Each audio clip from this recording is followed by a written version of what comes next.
Assalamualaikum warahmatullahi wabarakatuh. Halo Sobat Misteri Senyum Cekam. Khususnya untuk Anda pecinta cerita-cerita misteri, untuk edisi kali ini kami akan persembahkan sebuah kisah nyata misteri yang berjudul Kamar 13.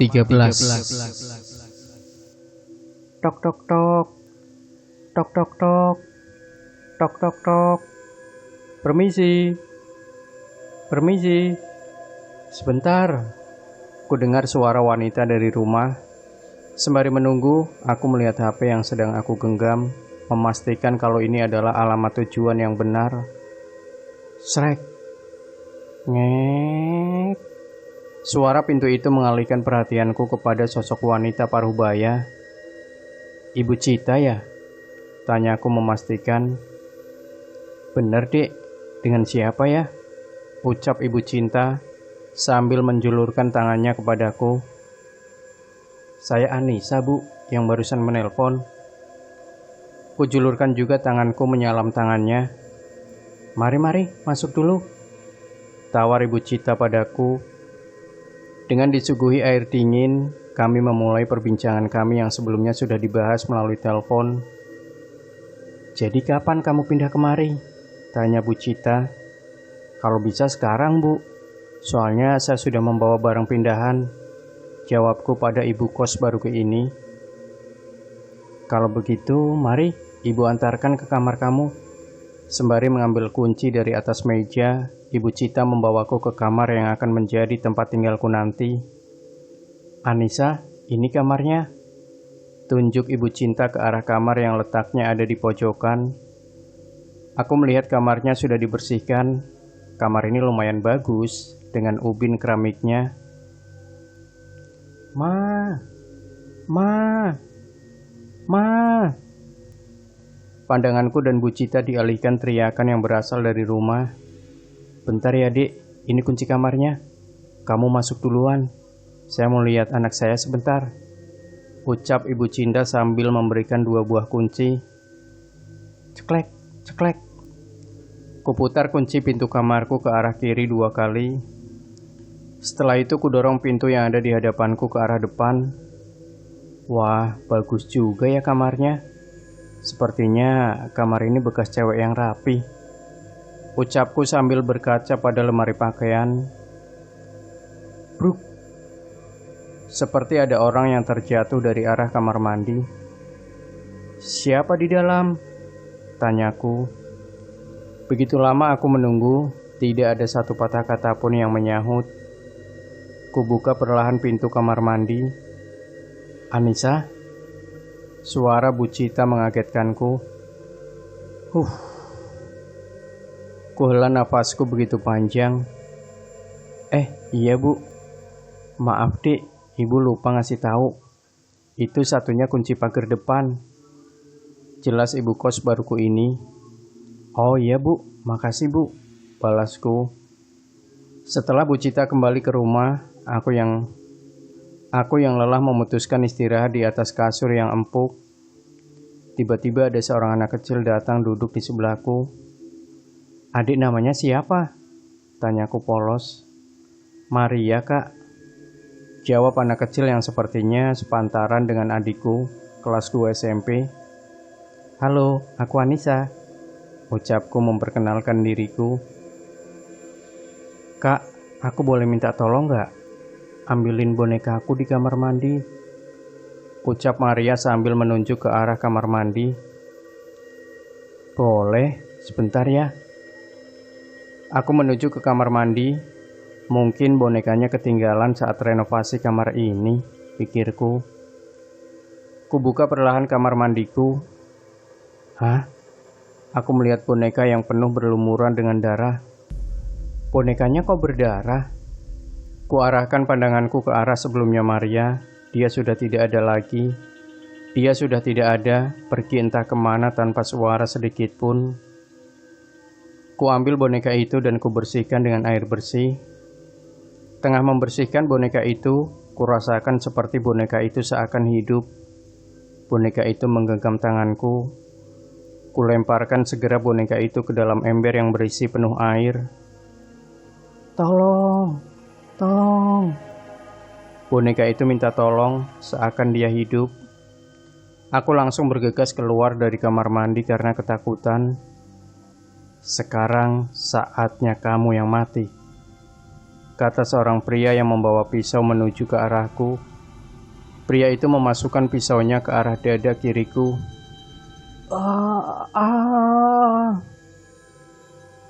Aku terbangun dari mimpi burukku.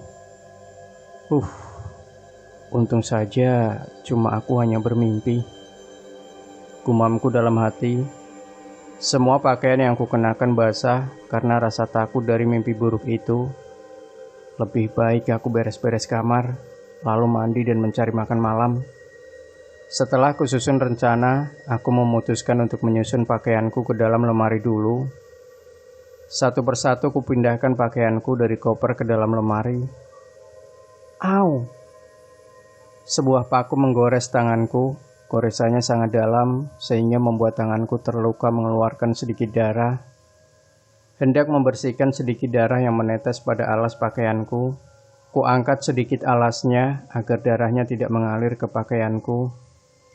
Kulihat seperti ada sepucuk surat yang tertimpa di bawah alas pakaian ini.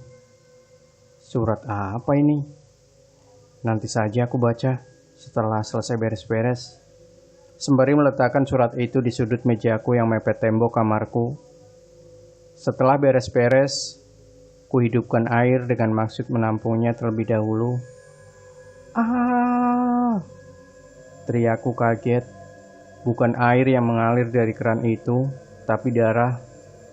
Suara teriakanku membuat tetangga sebelah kamarku menghampiriku. Ada apa? Tanya tetanggaku padaku. Tolong aku, Kak. Keran kamar mandiku mengeluarkan darah, ucapku sambil terisak-isak menangis ketakutan. Mana coba aku lihat? Tetanggaku langsung masuk. Mana? Tidak ada apa-apa di sini, ucap wanita itu padaku. Bener, Kak. Tadi aku melihat darah, ucapku sambil mengusap pipiku yang sudah dibanjiri air mata. Kamu baru ngekos di sini ya? Wanita itu kemudian menjulurkan tangannya. Jenny, ucapnya lagi mengajakku berkenalan. Namaku Anissa, Kak. Menyalam tangannya. Kamu tidak usah panggil Kak. Aku baru 21 tahun. Sepertinya kita sebaya. Ucap Jenny agak canggung karena panggilanku kepadanya. Kalau ada apa-apa tidak usah sungkan. Datang saja ke rumahku, ucap Jenny sembari meninggalkanku. Terima kasih, Kak. Jen, balasku sebelum dia melewati pintuku. Dia hanya menoleh dan tersenyum kecil. Aku berpikir berulang kali, apakah aku masih bermimpi? Kucubit pipiku keras. Au! Ternyata ini bukan mimpi lagi. Sudahlah, lebih baik aku mandi sekarang sebelum lebih malam. Langsung ku ambil handuk dan mandi. Tok tok tok. Kak Jen. Kak Jenny. Srek. Ngek. Pintu Jenny terbuka. Kak, Jen, kamu sudah makan malam belum? Tanya aku sembari mengikat rambutku. Belum, kamu mau makan? Balasnya. Mau makan bareng gak? Tanya aku mengajak Jenny. Boleh. Sebentar, matiin laptop dulu, jawabnya.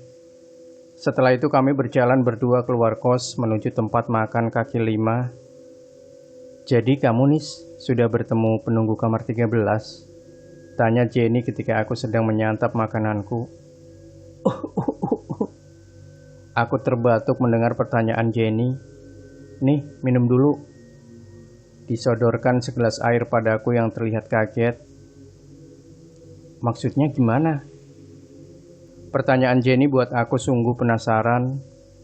Jadi kamar yang kamu tempati sudah kosong dari 2 tahun lalu, semenjak ada seorang wanita yang mati bunuh diri setelah membunuh Maria, anak Ibu Cita. Jelas Jenny padaku. Terus.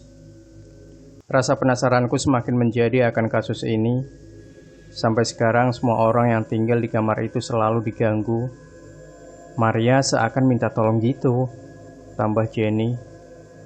Malang sekali nasib Maria, balasku menanggapi Jenny. Kamu udah kenal sama Mario? Tanya Jenny lagi. Mario siapa lagi? Balasku. Mario itu kembarannya Maria. Pada saat kejadian, dia melihat pembunuhan sadis itu. Namun nasib baik, Mario tidak ikut dibunuh. Tapi sekarang Mario jadi trauma berat, jelas Jenny. Trauma gimana? Tanya aku sambil mendekat dan berfokus pada mulut Jenny. Ya, seperti rasa trauma berlebihan. Mario selalu takut. Sampai sekarang dia hanya bisa ngomong, Ma, memanggil Bu Cita. Semua penjelasan Jenny membuatku merinding. Tapi aku minta tolong, jangan karena cerita ini kamu jadi langsung pindah. Ibu Cita saat-saat seperti ini sangat membutuhkan dana untuk pengobatan Mario.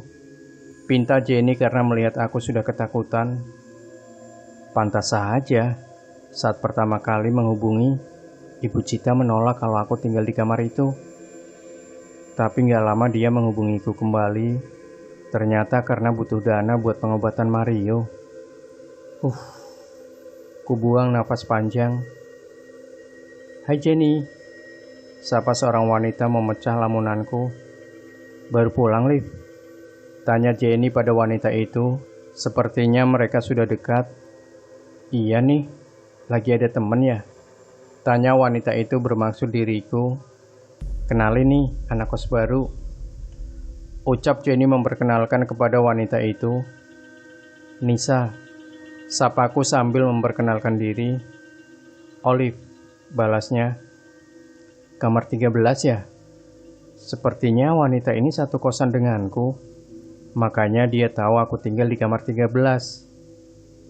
Iya mbak, balasku. Karena hari sudah malam, begitu juga kami sudah selesai makan, kami bertiga akhirnya pulang ke kosan.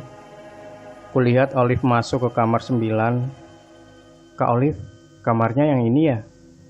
Tanyaku sebelum dia masuk ke dalam kamar. Iya, nggak usah panggil kak, panggil Olive aja. Aku sepantaran dengan Jenny kok. Ucap Olive sambil membuka sepatunya. Oh iya, maaf Liv sebelumnya, balasku. Aku masuk duluan ya. Capek habis pulang kerja. Ucapnya sambil meninggalkanku masuk kamar. Karena Jenny sudah masuk duluan, aku juga masuk ke dalam kamarku. Aku sudah mengantuk, bergegas aku naik ke atas kasur. Sembari baringan, aku memainkan handphone. Tolong. Blubek. Hah? Tolong. Blubek. Ku dengar suara minta tolong dari arah kamar mandi, seperti orang yang ditenggelamkan kepalanya dan disiksa berulang kali. Ma.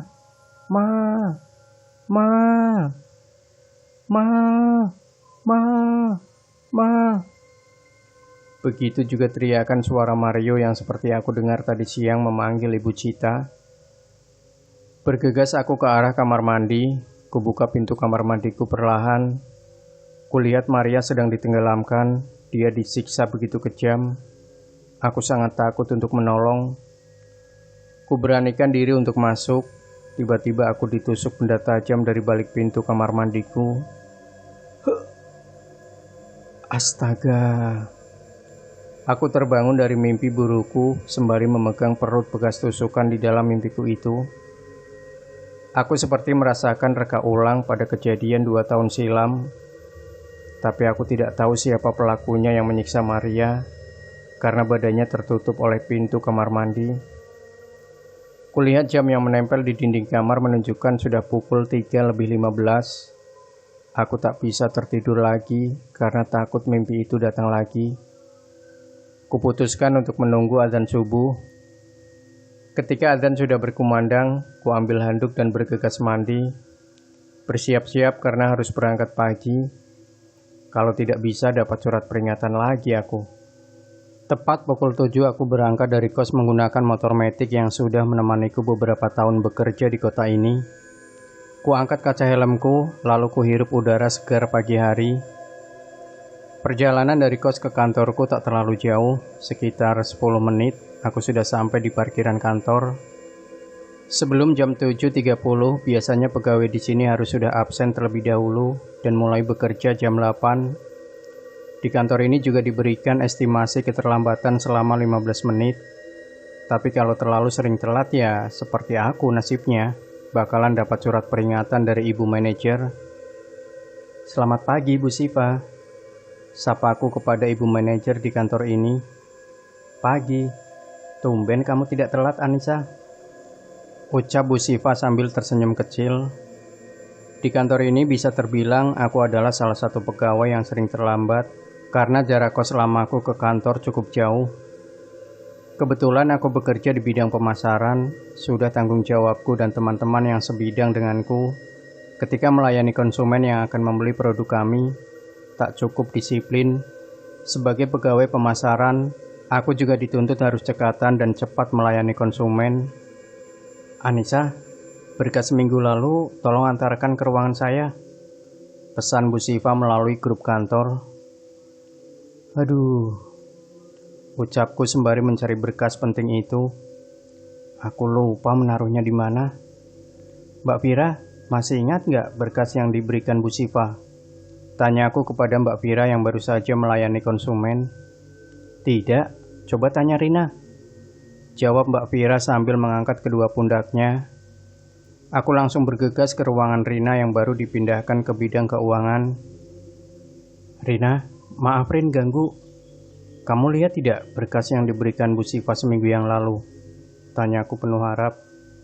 Coba kamu lihat di lantai 2. Terakhir kita rapat di sana. Jawab Rina yakin kalau berkas itu ada di ruangan itu. Bergegas aku berlari menuju ke arah lift. Bruk. Aku menabrak seseorang bertubuh lebih besar dariku. Kamu kira kantor ini tempat maraton? Seenaknya berlari. Aku seperti mengenal suara itu dan seperti sosok yang mengancam akan membunuhku ketika pertama kali tertidur di atas kasur kosan. Maaf Pak, saya tidak sengaja, lagi terburu-buru. Ucapku merasa bersalah karena sudah berlari di dalam kantor. Sudah, lain kali hati-hati. Sembari membersihkan jasnya, pria itu pergi meninggalkanku. Tapi siapa pria itu? Apa hubungannya denganku? Kenapa di dalam mimpiku dia mau membunuhku? Ucapku di dalam hati semakin penasaran. Setelah sampai di lantai 2, kulihat berkas penting yang dibutuhkan masih di atas meja. Kuhela nafasku panjang. Aku masih beruntung karena berkas ini tidak dibuang oleh cleaning service. Bisa-bisa dipecat aku kalau berkas ini hilang. Bu, berkasnya saya letakkan di atas meja Ibu. Pesanku kepada Bu Siva dari grup kantor. Tidak terasa bel untuk istirahat berbunyi, menandakan semua pegawai sudah bisa makan siang. Sedari pagi belum makan, perutku sepertinya sudah keroncongan. Mbak Vira, ke kantin yuk, makan. Ajakku pada Mbak Vira yang masih berada di depan komputernya. Yuk, aku juga sudah lapar. Balas Mbak Vira langsung beranjak dari kursinya. Oh ya, gimana berkasnya? Apakah sudah ketemu? Karena sudah ketemu, langsung kuanggukan kepalaku kepada Mbak Vira. Kamu kok lesu banget, Nis? Tanya Mbak Vira lagi. Iya Mbak, jawabku singkat. Dari sore kemarin aku mimpi buruk Mbak. Kayak ada yang aneh di kosku yang baru. Jelasku pada Mbak Vira yang sedang memesan makanan.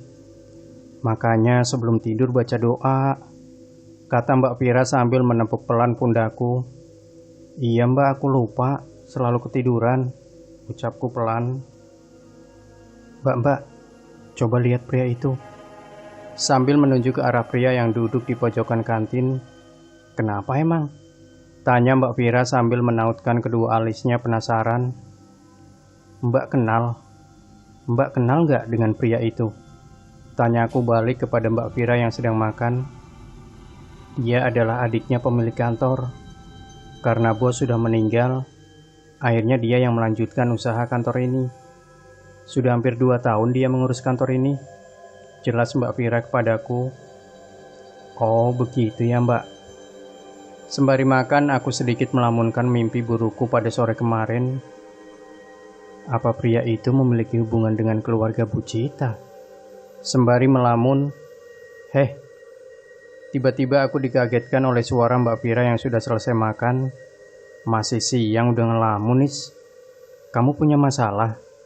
Tidak seperti biasanya, tanya Mbak Vira yang penasaran padaku.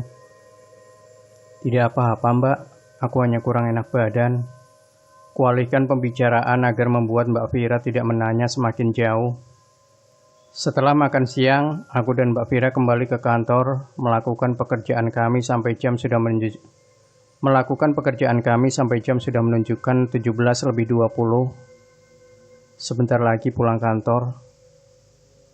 Mbak, aku pulang duluan ya. Aku berpamitan kepada Mbak Vira karena sudah terlalu lelah. Jangan lupa absen dulu, Nis. Sembari menyusun barang bawaannya, Mbak Vira mengingatkanku. Siap, Mbak. Balasku meninggalkan Mbak Vira. Di tengah perjalanan ketika menuju kos, aku dihentikan oleh lampu merah. Kulihat ke sekeliling arahku. Lah, pria itu. Dia menurunkan kaca mobilnya menunggu lampu hijau menyala. Ketika lampu hijau menyala, aku langsung menancap gasku. Di tengah perjalanan aku merasa diikuti. Kulihat ke arah spionku. Shit, kenapa mobil pria itu selalu membuntutiku? Aku berpikir apakah pria itu belum puas atas permintaan maafku. Sesampai di kosan, aku langsung menuju parkiran. Dengan sedikit tergesa-gesa aku berlari ke depan, melihat mobil pria itu apakah masih ikut. Pria itu turun dari dalam mobil dan membawa sebuah koper. Ma, teriak pria itu seperti memanggil seseorang ke dalam arah rumah. Nak Anissa? Aku dikagetkan oleh Bu Cita yang memegang pundakku. Bapak udah pulang? Tanya Bu Cita pada pria itu. Bu Cita. Sambil tersipu malu aku mulai memutar badan mau masuk ke arah kos. Siapa mah? Ada anak kos baru ya? Kamu? Kata pria itu kaget melihatku. Loh, kalian sudah kenal toh? Tanya Bu Cita kepada kami berdua. Dia pegawai di kantor kita mah, jawab pria itu. Aku mulai bingung dari penjelasan Jenny. Ibu Cita katanya butuh uang untuk pengobatan Mario. Padahal ayah Mario sekarang pemilik perusahaan meskipun tidak terlalu besar. Jadi siapa yang harus kupercaya? Jenny atau Mbak Vira? Masih di dalam teka-teki pikiranku belum bisa menjawab. Permisi Bu, Pak, saya masuk dulu. Oh iya Pak, perihal tadi siang saya minta maaf Pak. Ucapku sedikit malu di depan Bu Cita. Sudahlah, tidak apa-apa, jawab pria itu. Aku langsung pergi meninggalkan mereka, masuk ke kamar dan mulai berpikir. Yang pertama, Jenny bilang Bu Cita butuh uang. Yang kedua, Mbak Vira bilang kalau pria itu adalah seorang bos di kantorku. Yang ketiga, kenapa sosok pria itu datang ke dalam mimpiku dan mau membunuhku? Semua teka-teki ini sangat sulit untuk kupecahkan. Aku harus dapat jawaban. Tok tok tok. Tok tok tok. Jenny. Jenny. Srek. Ngek. Pintu Jenny terbuka tidak terkunci. Kulihat tidak ada orang di dalam. Tok tok tok. Olive. Olive. Bentar, lagi pakai baju. Bisik Olive sambil mengintip sedikit dari balik pintunya. Olive, kamu udah makan belum? Tanya aku pada Olive yang baru saja mandi. Belum, jawab Olive seperti mau bersiap-siap pergi. Mau makan bareng gak? Tanyaku lagi pada Olive. Ayo, ajakin Jenny sekalian. balasnya sambil bersisir di depan kaca besar. Jenny gak ada di kamarnya. Gak ada orang di dalam. Kamarnya juga tidak terkunci, jelasku pada Olive. Oh, mungkin dia sudah duluan, ucap Olivia yang sebelumnya udah diajak makan juga oleh Jenny. Ya sudah, ayo kita susul Jenny, ucapku mengajak Olive. Sembari berjalan aku membuka obrolan kecil. Liv, kamu sudah berapa lama tinggal di kos Bu Cita?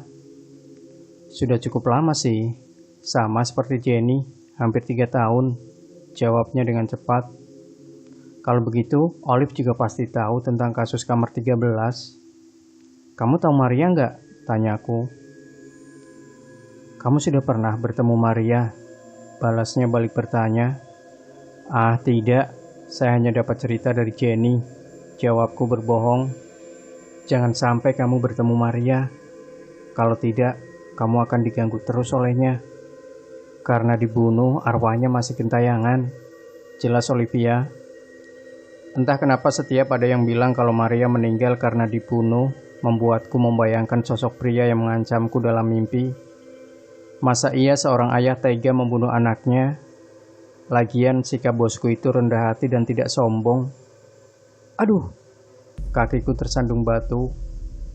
Aduh, itu jari kelingking kakimu terluka, ucap Olivia sambil menunjuk ke arah darah yang sudah mengalir dari jariku. Mending kita ke kosan dulu, kita obati dulu kakimu, tambah Olivia. Karena begitu perih ku rasakan, aku memutuskan menerima saran dari Olive. Au, au, au. Melihat darah yang masih mengalir membuatku teringat dengan tanganku saat tergores. Aku ingat di atas mejaku masih ada sepucuk surat. Bisa saja itu adalah salah satu sebagai petunjuk. Terima kasih, Liv, ucapku pada Olive yang sudah selesai mengobati kakiku. Kamu tunggu di sini saja ya, biar aku saja yang membeli makanan, ucap Olive sambil meninggalkanku. Karena Olive pergi, waktunya aku untuk membaca sepucuk surat itu. Kudekatkan kursiku ke arah meja dan mengambil surat itu. Untuk ibuku dan ayahku, orang yang paling aku cintai. Pak, Bu, kalau kalian baca surat ini, berarti kalian sudah tahu jikalau aku sudah meninggal. Maafkan aku, Pak, Bu. Aku tidak tahu ini akan terjadi, karena perhatiannya yang lebih membuatku jatuh dalam dosa yang besar. Sudah lama aku diancam untuk dihabisi karena akan merusak rumah tangganya. Tapi aku gak bisa menjauh begitu saja, Bu, Pak. Aku sudah terlanjur sayang dengannya, sampai aku rela disetubuhi olehnya. Maafkan aku, Pak, Bu. Aku sangat sayang padamu. Isi surat ini sungguh kejam. Air mataku menetes membasahi pipiku. Anissa, kenapa kamu menangis? Suara Jenny mengagetkanku. Langsung kusembunyikan surat itu ke bawah kolong meja. Enggak, Jen. Aku tadi tersandung. Rasanya perih, makanya aku menangis. Jawabku berbohong. Tidak lama dari Jenny datang, Olive datang membawa makanan yang sudah dibungkuskan untukku. Kamu makan dulu nih, ucap Olive sembari menyodorkan makanan yang dibawanya. Kenapa dia menangis, Jen? Kamu marahin ya? Tanya Olive kepada Jenny dengan muka polos tanpa dosa. Enggak kok, Liv. Aku merasa sedikit perih saja, makanya aku menangis. Jawabku menghentikan obrolan mereka sebelum terjadi perdebatan. Setelah makan, Olive dan Jenny pamitan untuk kembali ke kamar karena besok pagi kita bekerja, jadi harus tidur yang cukup. Setelah kamarku sepi, aku naik ke kasur dan mulai menyatukan satu persatu clue yang aku dapatkan. Apakah mungkin kasus ini adalah balas dendam sakit hati dari wanita yang menulis surat ini hingga ia membunuh Maria? Atau dia yang sebenarnya dibunuh? Seketika kepalaku mulai berat dan terasa pusing. Kurasakan kembali reka ulang kejadian 2 tahun silam. Tolong! Blebek, blebek, blebek. Tolong! Tolong! Kemudian aku merasa takut dan kuberanikan diriku ke dalam kamar mandi. Kemudian aku ditusuk. Dari yang kudapat, tangan yang menenggelamkan Maria tangannya tidak bisa kutebak. Tangannya tidak terlalu besar dan tidak terlalu kecil seperti tangan wanita. Dan kenapa ketika aku masuk ke kamar mandi, dia tiba-tiba menusukku? Tunggu dulu, aku ditusuk. Apakah aku meninggal? Kalau aku meninggal, berarti anggapan orang selama ini salah tentang wanita itu. Dia tidak bunuh diri, melainkan dibunuh. Entahlah, pikiranku sangat kacau. Tidak bisa berpikir jernih. Pokoknya aku harus cari bukti lainnya dari anak kos lama. Kutanamkan tekad bulat pada diriku. Kutarik selimutku sebelum tidur, kuawali dengan membaca doa. Mudah-mudahan aku menemukan salah satu petunjuk dari Tuhan.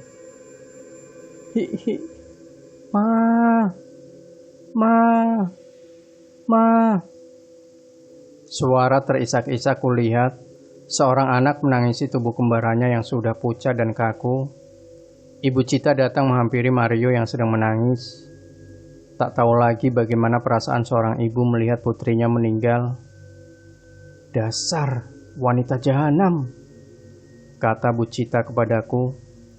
Aku tidak bisa memberikan pembelaan karena di ruangan ini hanya ada aku dan Mario beserta Maria. Tidak ada lagi orang yang dapat dituduh. Tuduhan penuh kepadaku. Astaga. Suara tamparan itu membangunkanku. Kulihat jam yang menempel di dinding sudah pukul 3:30. Sebentar lagi adzan subuh. Sedari adzan subuh, aku tidak bisa tertidur lagi karena kakiku yang tersandung masih sakit. Aku memutuskan untuk izin sakit di grup kantor. Pagi-pagi sudah kulihat Bu Cita sedang memasak di dapur.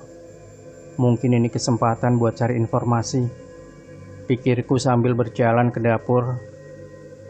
"Pagi, Bu Cita," sapaku padanya yang sibuk memasak. Anissa, kok sudah bangun?" tanya Bu Cita. "Iya nih Bu, habis sholat," jawabku mendekat. "Wih, masak apa nih Bu?" tanyaku so akrab. "Ini makan buat suami saya, soalnya mau berangkat keluar kota," jelas Bu Cita. "Ada siapa Bu?" tanya suami Bu Cita yang baru keluar dari kamar mandi. "Ada Anissa Pak," jawab Bu Cita. "Selamat pagi Pak," sapaku pada suaminya Bu Cita. "Saya baru lihat grup, kamu izin ya?" Dia tidak membalas sapaanku, malah bertanya tentang pekerjaan. Dengan rasa sedikit kesal, "Iya Pak," ku jawab singkat pertanyaannya. "Kamu sakit apa?" tanyanya lagi. "Kemarin malam saya tersandung batu Pak," jawabku pula. "Oh ya, maaf sebelumnya Pak. Kita belum berkenalan sedari awal bertemu. Kebetulan saya juga masih baru di kantor Bapak." Sembari menjulurkan tanganku ke hadapannya. "Pak Ardi," dia memperkenalkan dirinya. "Anissa Pak," ucapku pula memperkenalkan diri. Meskipun aku sudah beberapa tahun tinggal di kota ini, tapi masih bisa terbilang aku bekerja di kantor Pak Ardi. Makanya aku tidak terlalu kenal dengan beliau. Beda dengan Bu Siva, manajer yang sangat bawel. "Ayo Nisa, makan dulu. Kebetulan ibu masak banyak nih," ajak Ibu Cita sembari mengambilkan piringku. Karena tidak enak menolak, maka dengan malu aku duduk di sebelah Ibu Cita. "Kamu tidak usah malu, anggap aja rumah sendiri," kata Pak Ardi padaku. Iya Pak," jawabku tersipu malu. Tingkah Pak Ardi begitu baik, tidak mungkin dia mau melakukan hal sebejat itu, membunuh anaknya sendiri. "Anissa," lagi-lagi aku kepergok sama Bu Cita sedang melamun. Baru juga pagi, sudah memikirkan beban hidup, ucap Bu Cita yang sudah memecah lamunanku. Ma, teriak Mario dari kamar. "Sebentar ya, Mario sudah bangun," sembari meninggalkanku dan Pak Ardi. Karena berdua dengan Pak Ardi, aku sungguh merasa canggung sekali. Kuberanikan untuk membuka topik pembicaraan. Mau kunjungan ke kota mana, Pak? Tanyaku. Mau ke kota Merdeka. Kebetulan ada konsumen yang sudah lama bekerja sama dengan kantor kita. Jawab Pak Ardi. Aku mulai sedikit memikirkan tentang perkataan Jenny kalau Bu Cita butuh uang. Padahal kantor Pak Ardi begitu banyak konsumen, bahkan sampai ada konsumen yang sudah lama bekerja sama dengan kantor. Anissa, tolong ambilkan air dalam ember, nak. Teriak Ibu Cita dari dalam kamar. Sebentar, Bu. Sembari meninggalkan Pak Ardi, aku beranjak ke toilet. Ku ambilkan ember dan ku isi air. Sembari berjalan ke kamar, kulihat foto keluarga Bu Cita dan Pak Ardi. Kulihat ada seseorang yang begitu mirip dengan Pak Ardi. Apakah itu adiknya Pak Ardi atau kakaknya yang sudah meninggal? Timbul lagi pertanyaan di kepalaku. Anissa, sebentar Bu. Langsung aku bergegas masuk ke kamar Mario. Seperti melihat hantu, Mario teriak ketakutan. Ma, sambil menunjuk ke arahku. Sudah Nis, kamu keluar saja. Mario trauma melihat orang baru, kata Ibu Cita sambil membawaku keluar dari kamar Mario. Aku pun bergegas ke dapur, melanjutkan makan bersama Pak Ardi. Pak, makasih ya makanannya. Ucapku pada Pak Ardi sambil meletakkan piringku di wastafel. Anggap aja rumah sendiri. Nisa tidak usah sungkan begitu. Ucap Pak Ardi sambil meletakkan piringnya juga di wastafel. Entah mengapa aku melihat tatapan pria ini familiar sekali. Setelah itu aku kembali ke kamar, bergegas mengambil ponselku dan menghubungi Mbak Vira. Halo Mbak Vira, Mbak punya foto almarhum bos di kantor kita tidak? Tanya aku dengan nada pelan dan gemetaran. Oh, ada kok di bio kantor. Kebetulan kepemilikan kantor ini belum diupdate. Mendengar pernyataan Mbak Vira, langsung kubuka website kantorku. Foto yang terpampang di bio kantor bukanlah foto orang yang ada di bingkai keluarga Bu Cita dan Pak Ardi. Terlintas di pikiranku, apakah Pak Ardi punya kembaran? Foto yang ada di bingkai itu sangat mirip dengannya. Aku kembali ke dapur untuk berpura-pura mengambil air minum. Kulihat Bu Cita tengah mencuci piring yang kami gunakan ketika makan. Bu Cita, biar saya saja yang mencuci piringnya, Bu. Saya jadi tidak enak kepada Ibu. Sudah, tidak apa Nisa. Biar saya saja, jawab Bu Cita. Melihat Pak Ardi tidak ada di dapur, aku mencoba membuka obrolan dengan Bu Cita. Mario punya saudara kembar ya, Bu? Seketika pertanyaanku membuat Ibu Cita menghentikan pekerjaannya. Mohon maaf, Bu. Bukan saya bermaksud menyinggung perasaan Ibu. Kutatap wajah Ibu Cita. Mata Ibu Cita seperti ingin menahan sedih dan perasaan bersalah. Ibu Cita bercerita, dulu ada anak kos di kamar 13 namanya Siska.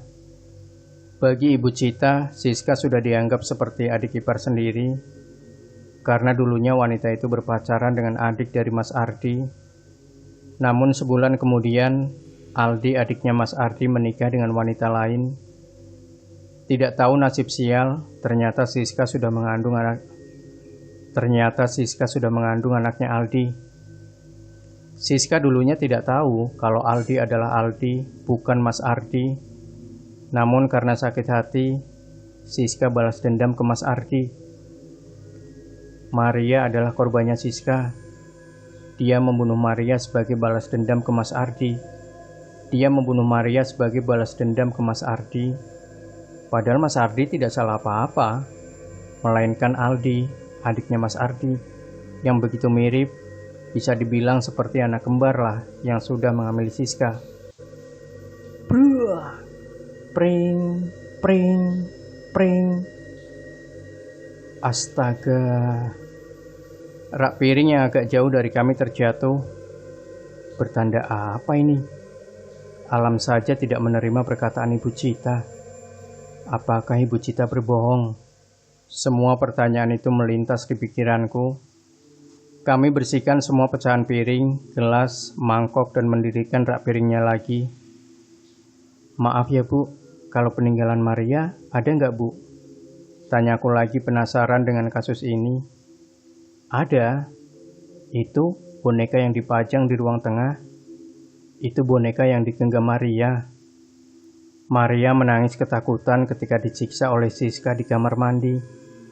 Karena takut ketahuan, Siska akhirnya gantung diri. Jelas Bu Cita. Turut berduka ya Bu atas kepergian adik Maria. Ucapku mengusap pundak Bu Cita. Beginilah motif yang ditemukan oleh polisi, tambah Bu Cita. Astagfirullah.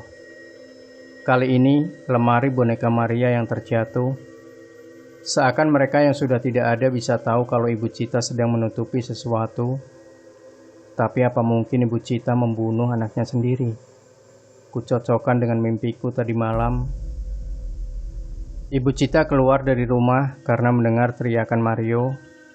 Kemudian melihat Maria sudah meninggal dan menampar Siska. Sempat juga aku mendengar kata-kata yang dikeluarkan Ibu Cita. Wanita jahanam. Dan kemudian menampar Siska. Jadi sebenarnya siapa pembunuhnya? Setelah itu aku membantu Ibu Cita mendirikan lemari boneka Maria. Tak sengaja aku sentuh boneka Maria. Sepertinya Maria ingin memberitahu sesuatu tentang kebenarannya. Kepala tiba-tiba pusing dan berat dan aku jatuh pingsan. Aku melihat sosok Ardi atau Aldi, aku tidak tahu, tapi dia masuk ke dalam kamar Siska. Aku mengejarnya. Sebelumnya aku dengar mereka bertengkar adu mulut di dalam kamar. Kubuka pintu yang tidak terkunci. Aku melihat sosok Ardi atau Aldi mengancam Siska. Kemudian karena melihatku, sosok Ardi atau Aldi menarikku ke dalam kamar, membawaku ke kamar mandi, menenggelamkan kepalaku ke dalam ember. Aku seketika susah bernafas. Sesekali kulawan mengangkat kepalaku dan berusaha mengambil nafas sembari teriak minta tolong. Glubuk, glubuk, tolong, glubuk, glubuk, tolong. Teriakku, tidak ada yang menolongku. Bahkan Siska juga ketakutan untuk masuk ke kamar mandi. Tapi karena Siska kasihan diberanikan dirinya, namun sosok Ardi atau Aldi itu memasukkan pisau ke dada Siska. Setelah aku tak berdaya lagi, ku dengar sosok Ardi atau Aldi keluar dari kamar mandi dan mengancam Siska. Sekarang saatnya kau yang mati. Namun Siska masih bisa bertahan. Ketika Mario datang, sosok Ardi atau Aldi pergi meninggalkan Siska. Kemudian Siska datang ke kamar mandi dan mengangkatku keluar. Ketika aku diangkat keluar, Mario menjerit menangis ketakutan. Mario memanggil Ibu Cita. Ma, Ma, Ma. Kemudian Ibu Cita datang. Dasar wanita jahanam, ucap Bu Cita sambil menampar Siska. Kemudian aku mendengar Ibu Cita memanggil sosok Ardi atau Aldi dan menyuruh membunuh Siska dengan posisi pisau Siska yang pegang agar sidik jari tidak ditemukan polisi. Setelah melihat kejadian itu, naas aku meninggal dunia. Anis, Anis. Suara teriakan Jenny dan Olive kudengar membangunkanku. Langsung aku berlari ke kamar dan mengambil sepucuk surat yang aku simpan. Kembali kupegang sepucuk surat itu. Kalau kau mau kebenaran terungkap, tolong berikan aku petunjuk. Kepalaku mulai berat dan pusing, kemudian aku terjatuh pingsan kembali. Aku dan mantan kekasihku merencanakan pembunuhan untuk mendapatkan restu dan uang banyak. Aku dan mantanku harus membunuh seseorang. Bos Febrianto adalah target kami. Ketika malam hari di waktu lembur, kantor yang sangat sepi membuat aksi kami berjalan lancar. Bos Febrianto meninggal pada malam itu, dan kami mendapatkan uang yang banyak dari Cita. dalang semua ini adalah Cita. Setelah mantan kekasihku mendapatkan uang itu, dia pergi. Padahal aku sudah mengandung anak dari mantan kekasihku. Setelah mendapatkan uang, dia semakin sering pergi keluar kota. Namun aku tahu kalau dia menikah lagi dengan perempuan lain. Karena aku tidak terima, akhirnya aku adukan pada Cita. Kalau dia tidak jadi milikku, maka bersiaplah aku akan membongkar kejahatan kita. Ucapku pada Cita. Karena ancamanku membuat mereka berdua merasa tidak tenang, apalagi mantan kekasihku. Jikalau aku merusak hubungannya dengan istri barunya, maka dia akan membunuhku. Karena selalu merasa terancam, segera kulaporkan. Akhirnya aku dibunuh sebelum Maria. Kemudian aku terbangun dan sudah terjawab semua atas gangguan kamar nomor 13. Ternyata Maria minta tolong mau mengungkap kalau Siska bukan yang membunuh dia, melainkan ayahnya atau adik ayahnya. Siska tidak penasaran karena dia tahu dia sudah melakukan dosa besar dan melihat siapa pembunuhnya. Makanya dia tidak seperti Maria menjadi hantu penasaran. Menurut Anda, siapakah pembunuh Maria? Ardi atau Aldi? Demikian Sobat Misteri Sunyi Mencekam, jangan lupa berikan komentar Anda, like, share video ini, subscribe channel Sunyi Mencekam, dan kembali nantikan cerita-cerita misteri terbaru dari kami. Wassalamualaikum warahmatullahi wabarakatuh.